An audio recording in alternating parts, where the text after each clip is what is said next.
എല്ലാവർക്കും നമസ്കാരം. ഇന്ന് നമ്മൾ പുടിമോനൊരു ഷൂ മേടിക്കാൻ വേണ്ടി പോണ വീഡിയോ ആണ് കേട്ടോ.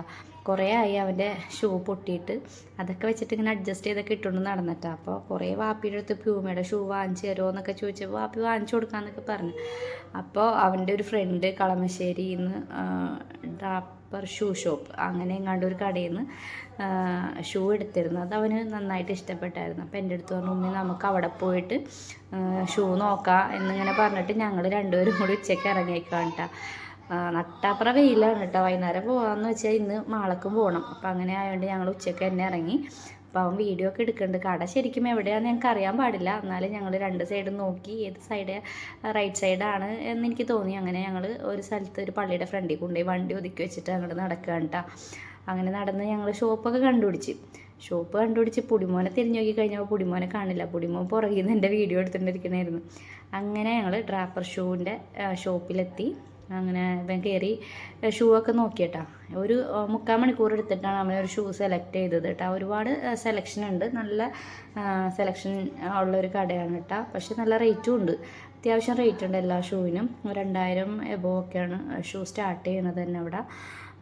പിന്നെ എന്താ പറയുക, ഇപ്പോഴത്തെ പിള്ളേർ ഇപ്പം നമ്മൾ എടുത്തു കൊടുക്കുന്ന രീതിയിലൊന്നും ഇടില്ല. പണ്ട് നമ്മൾ എടുത്തു കൊടുത്ത എന്ത് ഇടുമായിരുന്നു ഇവനൊക്കെ. പക്ഷെ ഇപ്പം അങ്ങനെയൊന്നും അല്ല കേട്ടോ. ഇപ്പം അവർക്കൊരു സെലക്ഷൻ സെൻസും അവരുടെ ഫ്രണ്ട്സ് ഉപയോഗിക്കുന്ന സാധനങ്ങളും അങ്ങനെ ഇങ്ങനെയൊക്കെ കണ്ടിട്ടാണ് ഇവരിത് വന്ന് പറയണത്.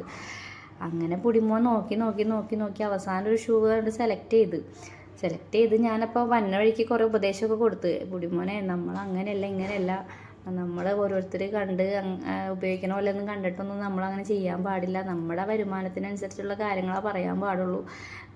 എന്തൊക്കെ അതുപോലെ ഒരു സാധനം കിട്ടിക്കഴിഞ്ഞാൽ അത് മാക്സിമം ഉപയോഗപ്പെടുത്തണം, അത് വലിച്ചെറിഞ്ഞ് അവിടെ നശിപ്പിക്കരുത് എന്നൊക്കെ ഇങ്ങനെ പറഞ്ഞുകൊണ്ടിരിക്കണതാണ്. അപ്പം ഞാൻ പറഞ്ഞു, നിങ്ങൾ ജോലി എടുത്ത് പൈസ ഉണ്ടാക്കുമ്പോഴാണ് ആ പൈസയുടെ വില നിങ്ങൾക്ക് മനസ്സിലാവുള്ളൂ. ഇപ്പം എല്ലാം നിങ്ങൾ പറയുന്നത് നിങ്ങൾക്ക് കിട്ടണോണ്ട് നിങ്ങൾക്കത് മനസ്സിലാവില്ല എന്നൊക്കെ പറഞ്ഞ് ഞങ്ങൾ ഉപദേശിച്ച് വീടെത്തി കഴിഞ്ഞപ്പോൾ ഇവൻ പറഞ്ഞ്, ഇനിയിപ്പോൾ വാപ്പിയെടുത്ത് പറയണ്ടാട്ട് ഇത്രയും പൈസ ആയിരുന്നു, വാപ്പി ഇങ്ങനെ ചീത്ത പറയും എന്നൊക്കെ പറഞ്ഞ്. ഞാൻ അത്ര റേറ്റിൻ്റെ ഒന്നും എടുക്കണ്ട, ഞാൻ വില ഇപ്പോൾ പറയുന്നില്ല, എന്നാലും ഞാൻ ഇത്രയും പൈസയുടെ എടുക്കണ്ട, ഇപ്പം നമുക്ക് അതിനുള്ളൊരു ഇതില്ലല്ലോ എന്നൊക്കെ വിചാരിച്ച്. പിന്നെ ഞാൻ വിചാരിച്ച് സാരമില്ല, നമ്മുടെ പിള്ളേരല്ലേ പറയണ്ട്, എപ്പോഴും പറയണില്ല, വല്ല കാലത്തേക്കല്ലേ എന്ന് വെച്ചിട്ട് ഞാനങ്ങനെ വാങ്ങിച്ചു കൊടുത്തിട്ട്. അതേ വീട്ടിൽ ചെന്നപ്പോഴേക്കും ഫൈഹേ ചേട്ടൻ്റെ മോളുണ്ടായിരുന്നു. അവർ രണ്ടുപേരും വാതിലടിച്ചകത്തുണ്ടായിരുന്നു. അവനെ വാതിൽ വിട്ട് കൊട്ടിക്കൊണ്ടേക്കണേ കേട്ടോ. അങ്ങനെ അവർ തുറക്കുന്നുണ്ടായില്ല, അവർക്ക് തുറക്കാൻ പറ്റുന്നുണ്ടായില്ല ഡോർ. അതുകൊണ്ടാണ് അങ്ങനെ ഞങ്ങൾ വീടെത്തി ഷൂ ഒക്കെ വാങ്ങി. ഇത്രേ ഉള്ളൂ നമ്മുടെ വീഡിയോ. അപ്പോൾ നമ്മുടെ ചാനൽ ആദ്യമായിട്ട് കാണുന്നവരുണ്ടെങ്കിൽ ഒന്ന് സബ്സ്ക്രൈബ് ചെയ്തേക്കണം കേട്ടോ.